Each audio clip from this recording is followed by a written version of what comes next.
Alright, so in this video we're going to talk about CSS color, and when we deal with CSS color, what we're really talking about is two main methods. We're going to do hexadecimal and we're going to do RGBA. And the difference between these two is really not much. You're just assigning values that the computer can read as binary format, and then you're just going to output these values. And we dealt with color a little bit, especially when you work with like font color in our first part of our CSS lessons. So this part shouldn't be that hard. All you're just going to learn is how to use hexadecimal, how to use RGBA, and then how to apply opaque values. So the first part are RGB values, and if you think about RGB, all you need to remember is red, green, or blue. And the last value that we'll talk about later is the opacity value, or the alpha value. And these values range from 0 to 255 because we're working in a binary octet. So 0 would be nothing and 255 would be maximum. So you can think about it like turning it all the way off or turning it all the way on. And because you understand how colors mix, you can understand how mixing red, green, and blue achieves different color values. And when we're talking about colors, there's over 16 million different possible color combinations, especially when we're working with code. Especially when working with code, you have to be very specific. And so that's why this RGB values come in. That's why the hexadecimal value comes in, because you want to be explicit about how you're going to write this. You want to be explicit about what color exactly am I choosing, right? You can easily just say, well, I want to say red or I want to say blue, but there's different shades of red and different shades of blue. For example, the color of my shirt. To anyone else, they'll say it's a red shirt, but there's variations of color, right? There's grades of red. And so when you're writing code, you want to be explicit in what you say. And that's why we use RGBA, and that's why we use hexadecimal values. So let's look at the alpha value. And what the alpha value does is just specify this opaque value. So if we specify, and by the way, these numbers don't go up to 255, they go to 1. They go from 0 to 1. So value of 0.5 is 50% opaque, and 0.15 would be 15% opaque.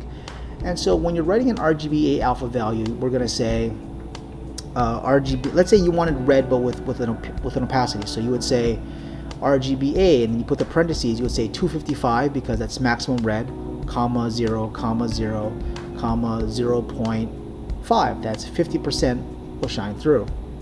So let's talk about hexadecimal. And all hexadecimal is a 6-digit code that represents the amount of red, green, or blue. And we precede it by this hash sign, this pound sign, right? And it's hard to read because, well, I don't read hexadecimal well, and I don't think you should have to learn how to read hexadecimal well either. So if you want, if you look up in a hexadecimal color wheel, it'll tell you. Personally, I like the RGBA method better rather than hexadecimal, but if you want to use hexadecimal, there's actually a color wheel online that you can just go look up. So let's take a look at this slide. Let's take a look at background-color. So we can use the background-color property to, well, let's think about this first, right? So every single HTML element, we have to imagine that it appears in its own box, meaning it doesn't have color, right? The color is naturally transparent. Like when you look at something on a website, you think, oh, it has a white background. No, it technically has a transparent background, and by default, because we don't know how to render transparency, you're just looking at white. So you'd have to specify what the color is. So you would say background-color and then white, or background-color and then black. And you can actually try this now using the body tag, and why don't we practice that now? So if we're working with this basic standard HTML document, I'm going to just leave all this HTML part alone, and I'm going to go to the CSS. Now in the CSS, I'm going to make the entire body a different color, so I would select the body tag, right?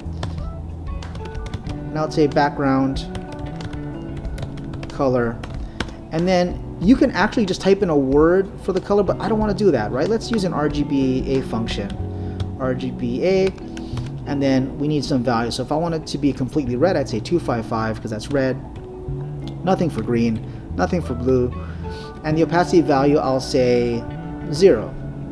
And if I hit run, you're gonna see nothing. And why do you see nothing? Because it is 100% opaque. So change the alpha value back to 1 and hit run again, and then you'll see the entire background is red. If I went and wrote some stuff inside of the HTML, so if I said right here, we'll drop a paragraph tag and we say hello world, then you'll see that you'll see the hello world on top of this red background. Here's another example of background color. In fact, you can select paragraph tags to have a specific background color. And if you coded this now, why don't you go ahead and see the result, right? So you should have a highlighted background over some paragraph text.